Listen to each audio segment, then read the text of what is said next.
Well, that's a pretty painting. Nice color choices, energetic brushwork, dynamic presence, smooth lighting, fulfilling composition, delves a little into my vulnerable side. An all-around nice viewing experience. You might say it's quite beautiful. But what does beautiful mean? Like, it has some spirit to it, some charm. It's not just sitting there, it's engaging you. Engaging me? There's like a meaning to it or something, I don't know. It has a presence, you might say. The point is, something inside of you is different because you looked at this. Something moved. Something is illuminated. The phenomenon of life feels slightly different now. Now there is something else that moves. A different set of values that illuminates something different in me. And life becomes a different phenomenon once again. Now a different value system once more, and something in me changes again, culminating in yet another adjustment to the phenomenon of life. What is that little thing that moves when I look inside of someone else's imagination? What is it that lights up? How do we study it? Is it worth attempting an answer to that ever-elusive question, what are people after all? As time goes on, are we getting closer, or are we getting further away? And are the people of the past so far behind us as we think? Take a visit to the monastery and listen to a lecture from Sandro Sebastian, the art monk.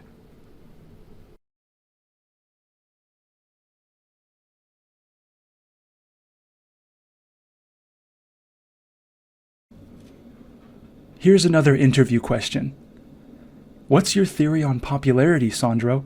Can you give us an abstract description of popularity as a concept, and how an artist is to attain it? In a field as competitive as this, where it's all about begging people to like you, it comes down to how easily interchangeable you are with other people that do the same thing as you.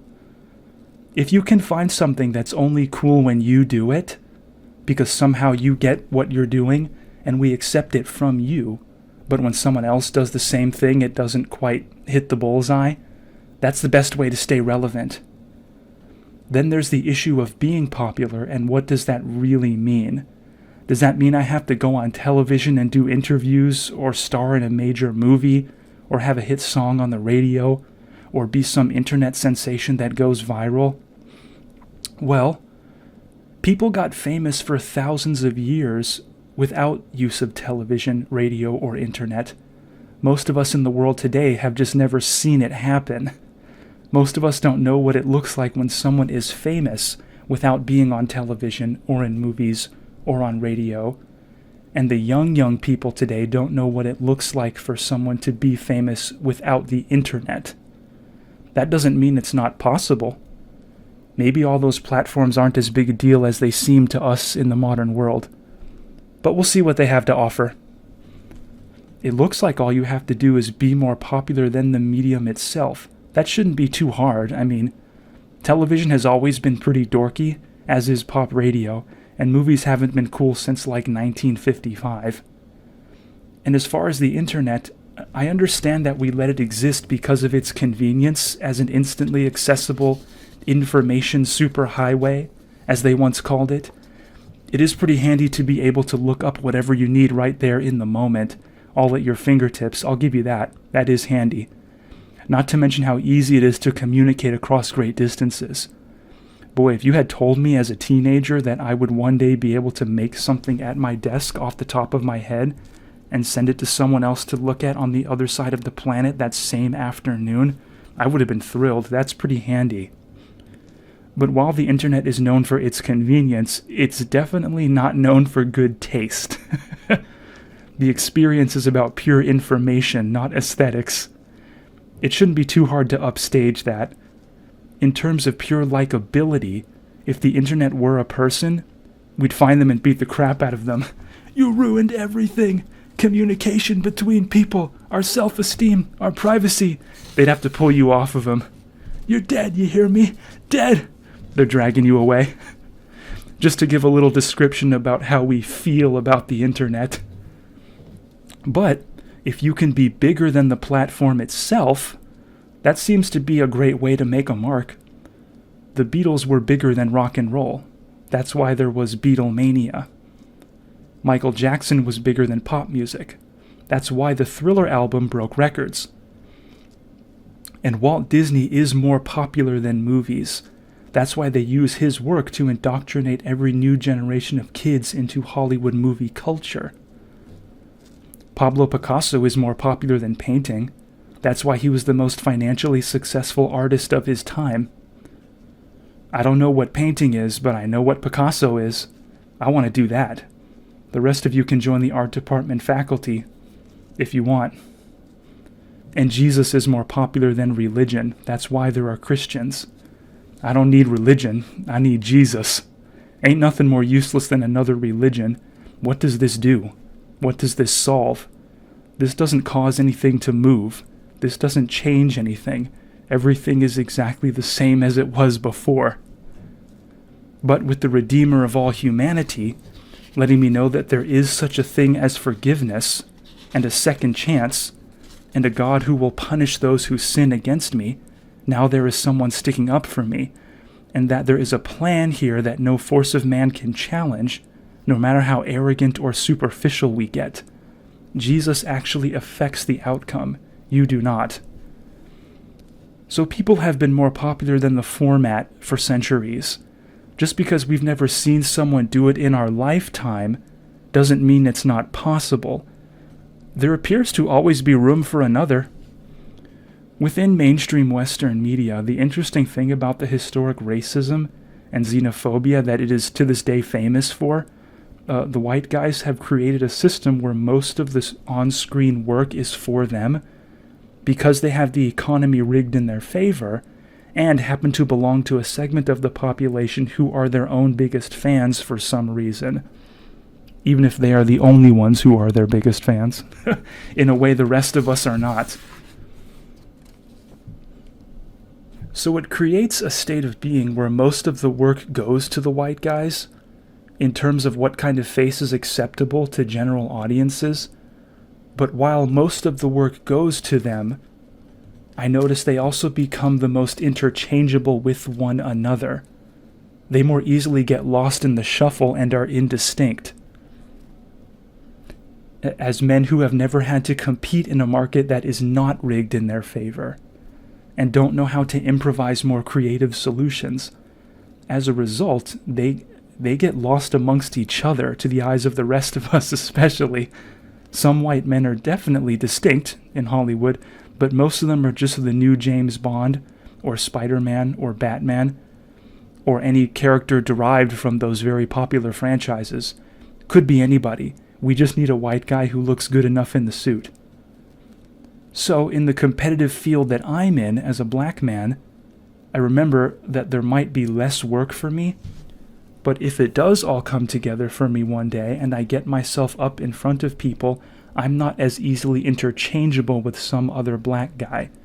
Not like all these white boys, whose main advantage in the market, as I said, is belonging to a segment of the population who happen to be their own biggest fans. Even if they are the only ones who are their biggest fans. As a black man, I don't have that problem. I have the distinct honor of having fans that don't look like me. It wouldn't be worth it to me otherwise. If there's some community of people that doesn't like having to look at a face that's not their own because it frightens them or upsets them, reminding me that the world is a bigger place than I want it to be, thereby undermining my ability to feel superior, how dare you, then I, Sandro Sebastian, don't want that kind of person in my audience anyway. Maybe you should go somewhere else. I don't need to be rich that badly. I'll take the pay cut. It's okay. And thank God for not being so easily caught up and swept up by this modern-day overcorrection, political correctness. Stop everything. We're going to give someone crying out there a pat on the head and say, there. I don't need to be the fat girl with the peg leg hobbling down the runway at the Victoria's Secret fashion show. That's not necessary, no. It's not about harboring some hatred of a certain body type or making someone feel like less, but it's about the fact that you are giving young people bad information about how the adult world works. The grown-up world is not like being a child in school, where the environment is designed to teach you and foster you, and give you the tools to build your confidence, and all of the adults are legally required to look after you and be patient with you. That is the purpose of school.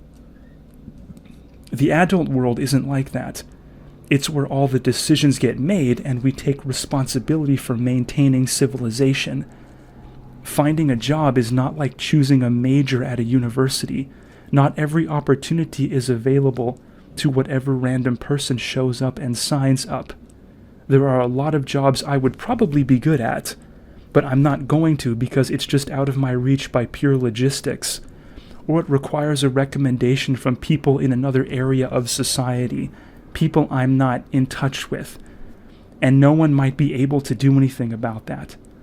Plus the fact that how other adults run their business generally is none of your business. Hear me out. But as you become an adult, you learn to not take the world personally. It's not always because someone hates you. This just isn't all about you. So you have to get used to people telling you no. And by the way, as for the individual person who's telling you no, it might not be up to them. Some of the more considerate rejections you get might say, I would if I could, but I have obligations to others, or I have supervisors, or customers, or investors, or colleagues that are affected by who I hire. Yes, there is racism, there is prejudice, and there is capitalism, and people who hoard the good opportunities to only hand out to whom I please. Yes, there is a system designed to keep the power in the family, as it were, and you should be on the lookout for it, and try to protect yourself and your community as best you can. The advice I'm giving you now, though, is for general adult world conduct, even without social injustice. There's the simple fact that this just isn't all about you. It's not all for you. It's not here to serve you, because it's not here to serve any one individual. And no, not all things are equal out there. We couldn't make them equal even if we wanted to. But it's never as intimidating as it looks. They can't rig everything in their favor, man. We'll just focus on the part of the game that money can't buy. It's a space where we're all equal.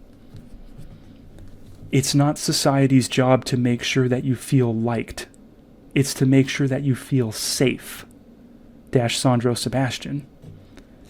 It's not about rich white people that do not like me. It's about what that rich white attitude makes people capable of in terms of their behavior. Behavior that makes people like me feel unsafe. Jesus in heaven. But that's why I don't need to be the fat girl with the peg leg hobbling down the runway at the Victoria's Secret fashion show.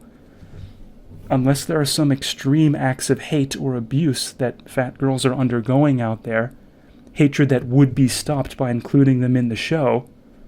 Otherwise, don't give young people bad information about how the adult world works. It's better to teach them how to not take everything personally. Not every person is suited to every job, and how someone else chooses to run their business is none of your business, for the most part. Unless there's some sort of crime against humanity involved. Not every rejection is automatically a hate crime. But really, the only main rule for any artist is to be yourself, and find people that like you for you. It's not worth pretending to be something you are not, just to get people to like you. Even if you get rich, you cannot buy back your self-esteem. Those people you see on television, and in movies, and the top-selling musical artists on the radio, all those rich and famous people are the most miserable, unhappy, insecure people you can imagine. Better to just be yourself, because what do you have to lose? The worst we can do is give you a bad review, and if you're going to receive a bad review, you might as well receive one whilst being yourself. At least then it's honest.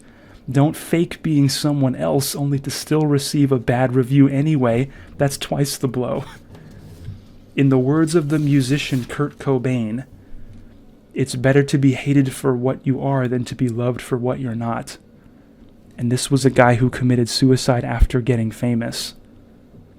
So, do we see how the game is played? As the leading artist, you don't actually win the game, you just make the game more interesting. That's kind of how you win, by being the guy who's making it the most interesting. because you are the one we will be looking at the most. I've gained over the years in dealing with these people repeatedly, with every professional environment I've tried to break into with my skill set, an interesting insight about rich white guys and capitalism, especially when I take into account how they couldn't stop the civil rights movement or the women's liberation movement and the death of marriage. I now understand. So you rich white guys don't actually own this. You just have it heavily and shamelessly rigged in your favor. That's not the same thing as owning it. And the difference is crucial.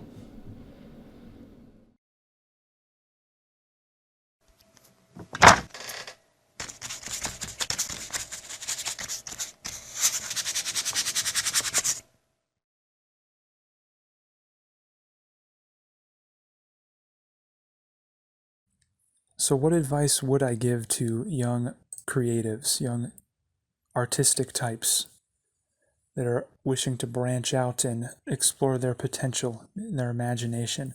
Well, mainly there are only two rules. Just be yourself and enjoy yourself. You are more interesting, mysterious, and unexpected than you think you are, just not for the reasons you think, or even the reasons you'd like. Your own worldview, sense of aesthetics, and means of organizing your thoughts and emotions within yourself, all of the things that determine what kind of aura your art has, all of those factors are not by default. They are based on life circumstances and human impulses that are unique to you. You just take them for granted as being normal. But to others, they might look completely enchanting and mysterious. Like, wow, I didn't know there were people that functioned like this. Interesting. Once you start putting these impulses out there and watching them stare back at you, you can compare them to other artists, past and present. And slowly, over the course of years, you learn what your insight into the human condition offers that others do not. You learn to not take yourself for granted. This builds the self-confidence necessary to seduce an audience of strangers. Whether or not you're making a living at it, it's just a general way of getting in touch with yourself and the mysterious, unexpected side of humanity. The stuff in the museums or on the shelves in the library isn't about what makes lots of money or makes someone popular. It's taking a step back to answer the question, okay, what's really going on with us here? A beautiful question that puts everybody in their place. Because the answer isn't one size fits all by any means, and the discussion itself forces you to reckon with how our current society's worldview is probably not as great as we think it is. We just have nothing to compare it to because of how self-involved we are. Yeah, people don't want to consider maybe my narcissism is not really making my life any better the way I always thought it did. And your audience as an independent artist is only going to be the kind of person that cares about going out of their way to seek answers to that question. What's going on with us here? That is not most people. That's why folks are so insecure. I think most people don't even know that that's a question that you can ask, or how beneficial it is to one's self-esteem to look for an answer. Like it's not even worth searching a little bit. And after you've lived in the adult world a little bit and observed people's behavior, you start to wonder where this behavior comes from. Most of it seems to have no logic or reason to it. It's all based on impulses and instinct. These are all very adult concepts that ironically can't be taught to children or even young adults in college because at that point, one hasn't observed enough adult behavior inside of the adult world in order to not take it all for granted.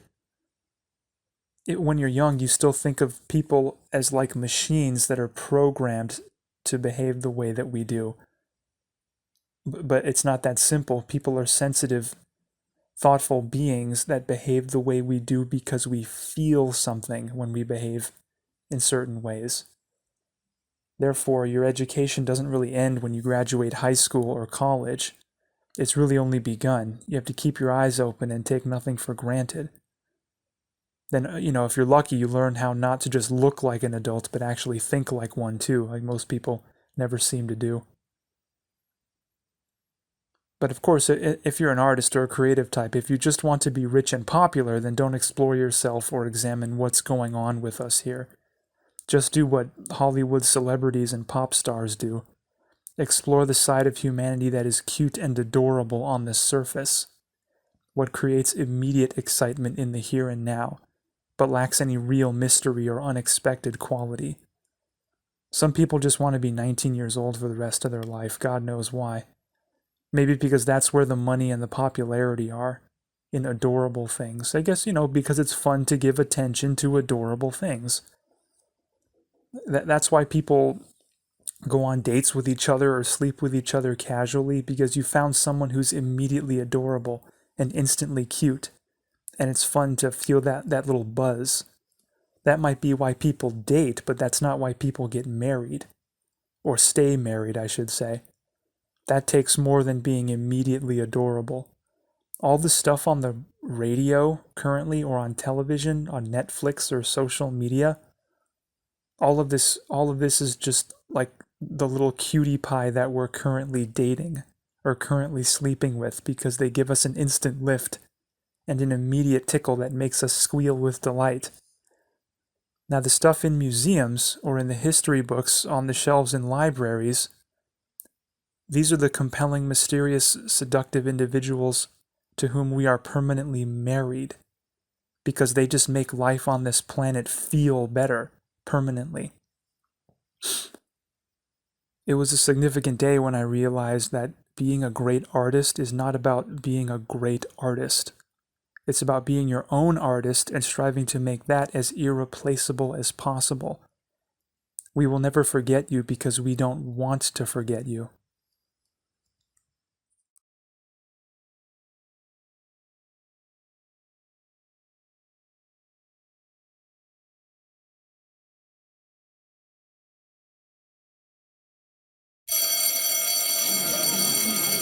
A new day's adventure, unknown to them that wait. For fantastic journeys they are bidden to take.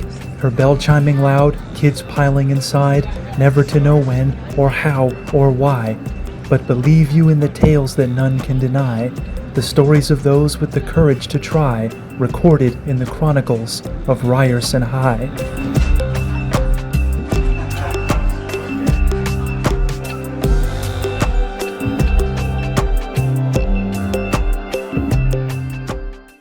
Sometimes when you start at a new school and early on make friends with another kid, a dude that you click with, like, this guy speaks my language, you might have each other's backs all 4 years. There was a kid I would talk to in 9th grade, and he still goes here at Ryerson. I just don't hang around him these days is all. It was 2 months into the semester, and I was hanging with Yar and some kids I took for his buddies.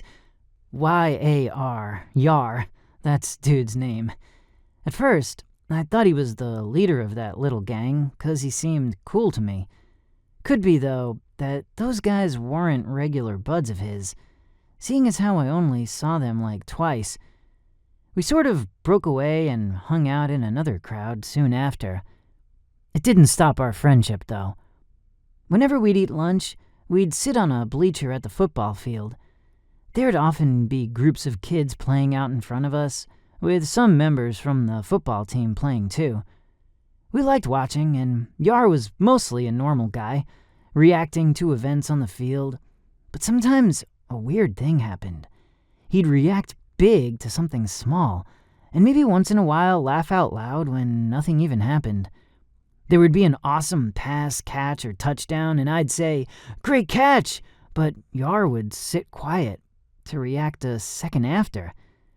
The group of players lined up for the hike, not even moving, but I'd see Yar's eyes leaping around like he's following something darting rapidly, smiling while swiveling his head. "What do you see out there, Yar?" I'd started asking. "The play isn't going. They are just lining up." Anyway, when his answers kept being sketchy, and he was getting mad at me for not seeing it, I didn't stay friends with him. Then, high school continues. I get deeper into my adolescence, finding new buds, doing whatever they did, smoking whatever they smoked, fighting whoever they fought, get written up, wander in and out of some other cliques, squads, gangs, and find myself in junior year on the bleachers of that same football field again, just on its opposite side from where I'd sit, eating lunch with Yar. Perched there, the team doing drills on the field, I've got a sketchbook I'm filling with some graffiti designs, done with a set of markers I got with me. Yar turned up. He was sitting at that same spot we used to, but not alone. He had some girl with him. She looked really pretty, too. They were seated together on the far side. Yar had his usual expression I recall from when we ate lunch together. He laughed and jeered at whatever invisible movement he saw, and I shook my head again. I quickly eyed the girl and her expression. She seemed into it. I didn't believe what I saw. She reacted with him, at wrong times, watching invisible players move. When the team left the field, Yar went out in the open space with the girl behind. She hugged close, looking anxious, as the two neared the field center. I eyed her from my far-off bench and saw she looked afraid of whatever non-visible running around people or things that had just settled now, I suppose. The two got closer and started murmuring. I didn't think they minded me, or maybe all into each other didn't notice me. I got nearer the fence, the divider from racetrack to football field, and overheard a line or two. The cattle can see us, but those farmers can't. It could be some animal sensitivity. I just think it's so funny when they get spooked by the players. The herd runs around, but luckily, the players can't make physical contact. The girl with him then looked a little less frightened. She stepped out from behind him. Seeing new farmers get scared, jumping up when the herd panics, the confusion is funny to see. Yar kept up the laughing, but the girl had this intense but caring look. She got close to one, I'm guessing, by how slow her steps got. Then she extended a hand. "Oh, you're trying to see if maybe they can smell you? I hadn't thought of that. Maybe. But I haven't been able to touch them, though," Yar said with a doubtful expression. At that moment, the girl took one last step, and I saw Yar's eyes widen like I'd never seen. "Oh, look, what, I've never seen it respond to touch. How did you—" The eager boy dashed to her, standing beside, but couldn't do it. He looked frustrated, disappointed, but lost none of the enthusiasm at the girl's ability. The pair walked together, leaving hand in hand, him firing question after question to her. She only shrugged and answered in brief phrases.